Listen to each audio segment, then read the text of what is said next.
And welcome back to our YouTube channel मेरा और happy का। क्योंकि मैं ज़्यादातर वीडियोस हैप्पी पे ही डालती हूँ, सो ये मेरा नहीं हमारा चैनल है। और फिलहाल हैप्पी बहुत ज़्यादा मस्ती में है, आप देख ही रहे हो, उसका पूरा ध्यान इस पे है। ओके, सो आज का जो वीडियो है ये बहुत ज़्यादा इम्पोर्टेंट है हर न्यू मॉम के लिए या फिर जो मॉम टू बी है उनके लिए। एक्चुअली होता क्या है ना कि जब हम पेरेंट बनने जाते हैं तो हम बहुत ज़्यादा एक्साइटेड होते हैं बहुत सारी चीज़ों को लेकर कि हमें ये भी लेना है, ये भी लेना है। स्पेशली आजकल रील्स एंड यूट्यूब शॉर्ट्स देख के हम ज़्यादा एक्साइटेड हो जाते हैं कि हमें बेबी के लिए ये सामान लेना है। और जब हम ले लेते हैं फिर हमें रियलाइज़ होता है कि ये बिल्कुल से भी वर्थ इट नहीं था। मैं इस वीडियो में आपसे अपना एक्सपीरियंस शेयर करने जा रही हूँ कि क्या क्या चीज़ें बिल्कुल नहीं लेनी चाहिए थी मुझे और मैंने ले लिया। और आप लोगों के लिए यूज़फुल इसलिए है क्योंकि आप इस वीडियो से देख के समझ जाओगे कि आपको ये चीज़ें तो बिल्कुल से भी नहीं लेनी है। सो फर्स्ट जो चीज़ है जो आपको बिल्कुल नहीं लेनी चाहिए वो है feeding pillow. A big no from my side, क्योंकि फीडिंग पिलो का आप बिल्कुल से भी यूज़ नहीं कर सकते हो। अब ऐसा क्यों? क्योंकि अगर आपका सी सेक्शन हुआ है या फिर आपकी नॉर्मल डिलीवरी भी हुई है तो आपको बेबी को कैरी करने में थोड़ी सी प्रॉब्लम होती है। अब जब आप वो फीडिंग पिलो लगाते हो तो आपको सबसे पहले उसको सेट करना पड़ता है और उसके बाद फिर बेबी को उसके ऊपर रखना पड़ता है। और आपको कोई ना कोई हेल्प के लिए चाहिए ही जो बेबी को पकड़े रहे, क्योंकि उससे बेबी के गिरने का बहुत ज़्यादा डर रहता है। मेरे साथ ये हुआ था, मैंने फर्स्ट टाइम यूज़ किया था और उसके बाद मैंने उसको कभी यूज़ नहीं किया। दूसरी चीज़, जब तक आप वो सेट करोगे तब तक बेबी इतना ज़्यादा इरिटेट हो जाएगा, क्योंकि डेफिनेटली न्यूबॉर्न को बहुत जल्दी जल्दी भूख लगती है और उसको तुरंत आपको फीड कराना रहता है। और फीडिंग पिलो को आपको सेट करने में ही कम से कम 1 मिनट लगता है। और बात रात की रही तो रात में टोटली इम्पॉसिबल है और आप हर रोज़ सोचोगे कि कल से ये स्टार्ट करते हैं, कल से मैं फीडिंग पिलो को यूज़ करूँगी। So big no from my side, इसमें मनी, टाइम और प्लेस तीनों बर्बाद होते हैं, क्योंकि आपके पास वो बहुत ज़्यादा जगह लेता है और आपको उसको मैनेज करने में बहुत ज़्यादा प्रॉब्लम होती है। अब आप उसकी जगह यूज़ क्या कर सकते हो, आप नॉर्मल पिलो यूज़ कर सकते हो, उसको अपने लैप पे रखो, जितना भी ऊंचा आपको चाहिए बेबी के अकॉर्डिंग आप उस पर रखो। या फिर आप कंबल यूज़ कर सकते हो और बेबी को उसके ऊपर ईजिली आप आराम से फीड कर सकते हो बेबी को। दूसरी चीज़ है मॉस्किटो नेट फॉर बेड। मेरे ख्याल से अगर आप किसी ऐसे एरिया में रहते हैं जहाँ की इंसेक्ट्स की प्रॉब्लम है या फिर और बाकी चीज़ों की, मॉस्किटोज को छोड़ के, तो आप वो यूज़ कर सकते हो। अदरवाइज आपको कोई ज़रूरत नहीं है, क्योंकि आप उसकी जगह मॉस्किटोज के लिए, मच्छरों के लिए आप वो मशीन यूज़ कर सकते हो। थोड़ी देर के लिए आप उसको ऑन करो और तब तक बेबी को रूम में मत रखो, और 1-1.5 घंटे बाद आप बेबी को ला सकते हो, वो ऑफ कर सकते हो। क्योंकि मॉस्किटो नेट में प्रॉब्लम क्या होती है, मैंने वो लिया हुआ था और बेबी को बहुत ज़्यादा सफोकेशन होता है। दूसरा, नेचुरल एयर जो होती है वो बेबी ले नहीं पाता है। सो बेबी को थोड़ी सी ज़्यादा प्रॉब्लम हुई थी और मेरा तो वो बिल्कुल से ही वेस्ट गया है।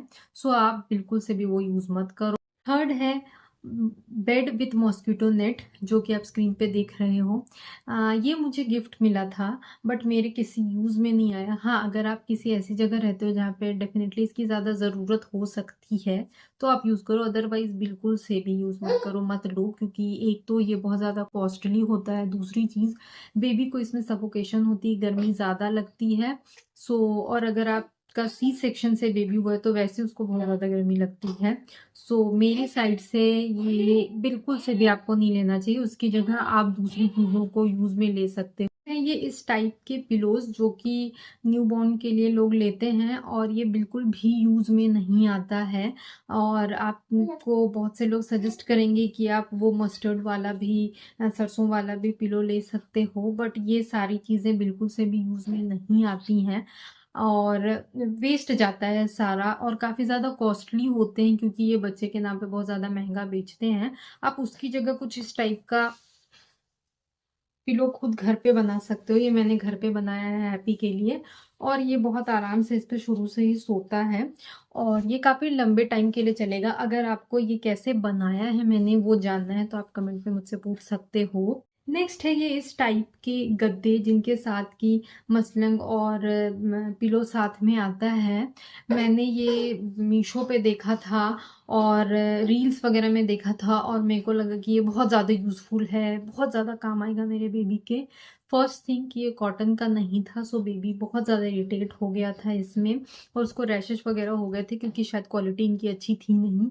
दूसरी चीज़ कि ये अगर आप ये सोचोगे कि सूसू लीक वीक ना हो इसके वजह से आप बेड पे डाल दो, बिल्कुल नहीं। सूसू आराम से लीक हो जाता है। मैंने 2 से 3 बार यूज़ किया और बिल्कुल से भी कंफर्टेबल नहीं था हैप्पी इसमें, और ये तब से रखा ही हुआ है। और ये अगर आप सोचोगे कि आप कॉट पे डाल दो तो ये इसका साइज़ इतना छोटा होता है कि ये बिल्कुल से भी यूज़ में नहीं आता है। So a big no from my side. Last है ये इस टाइप के कॉटन लंगोट जो कि ऑनलाइन मिलते हैं। मैंने ये लिया और मेरे बिल्कुल से भी काम नहीं आया। एक्चुअली जो छोटे बच्चे होते हैं वो बहुत तेज़ी से बढ़ते हैं और ये एक साइज़ में आता है और ये तुरंत छोटा हो जाता है। दूसरी चीज़, सूसू इसमें तुरंत लीक हो जाता है, सो ये बिल्कुल से भी काम का नहीं है। इससे हैप्पी को बहुत सारे रैशेस हो गए थे और अगर आप उसको ठीक से नहीं ये करोगे, बांधोगे, तो वो सूसू बिल्कुल बाहर ही चला जाता है और बच्चे के सारे कपड़े गीले हो जाते हैं, बहुत ज़्यादा मेसी हो जाता है। तो ये बिल्कुल से भी मैं रिकमेंड नहीं करूँगी। हैप्पी का जैसे मैंने लिया वैसे ही वो रखा हुआ है और काफ़ी ज़्यादा महंगा था। मैं किसी भी ब्रांड पे नहीं जाऊँगी, लेकिन इस टाइप के लंगोट बिल्कुल से भी काम नहीं आते हैं। उसकी जगह आप लंगोट की जगह आप आराम से डाइपर, कपड़े वाला जो डाइपर आता है वो आप यूज़ कर सकते हो। और क्या-क्या यूज़ कर सकते हो वो मैं अपने नेक्स्ट वीडियो में ज़रूर शेयर करूँगी। लास्ट में है ये इस टाइप की टीथर। ये हैप्पी को गिफ्ट में मिला है क्योंकि उसके दांत आ रहे हैं और डॉक्टर बिल्कुल भी इसको रिकमेंड नहीं करते हैं क्योंकि इससे दांतों का शेप बिगड़ जाता है। और अभी फ़िलहाल मैंने हैप्पी को थोड़ी देर के लिए खेलने के लिए दिया था और वो अब बहुत ज़्यादा ज़िद कर रहा है इसे खेलने के लिए, बट ये बिल्कुल से भी रिकमेंड नहीं करूँगी मैं क्योंकि ये बेबी के लिए बिल्कुल से भी अच्छा नहीं। लास्ट में आप सबके लिए एक टिप कि न्यूबॉर्न साइज़ के कपड़े बहुत सारे बिल्कुल से भी मत लीजिए क्योंकि हैप्पी के लिए उसकी नानी, दादी सबने बहुत सारे कपड़े लिए थे और हैप्पी ने मुश्किल से सबको एक बार पहना, वो तुरंत छोटा हो गया।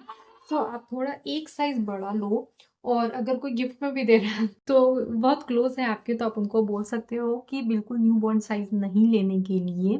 मॉमीज़, ये थी कुछ ज़रूरी चीज़ें जो बिल्कुल से भी ज़रूरी नहीं है लेना आपके बेबी के लिए, और मार्केटिंग के वजह से ये काफ़ी ज़्यादा हाइलाइटेड हैं कि इनको लेना चाहिए और आपको लगता है कि ये लेना चाहिए, but I think every baby is different और किसी भी चीज़ को लेने के लिए रियल मॉम एक्सपीरियंस बहुत ज़्यादा ज़रूरी है। सो अगर ये वीडियो आपके लिए यूज़फुल है तो please like, share and comment. और आपने कौन-कौन सी चीज़ें ली जो आपके लिए बिल्कुल से भी यूज़फुल नहीं था और आप अभी भी रिग्रेट कर रहे हो वो लेके, वो मुझे कमेंट में ज़रूर बताना। और मैं आपके लिए नेक्स्ट वीडियो में लेके आऊँगी कि क्या-क्या चीज़ें बहुत ज़्यादा ज़रूरी है और मेरे लिए वर्थ इट रहा था उसको लेना।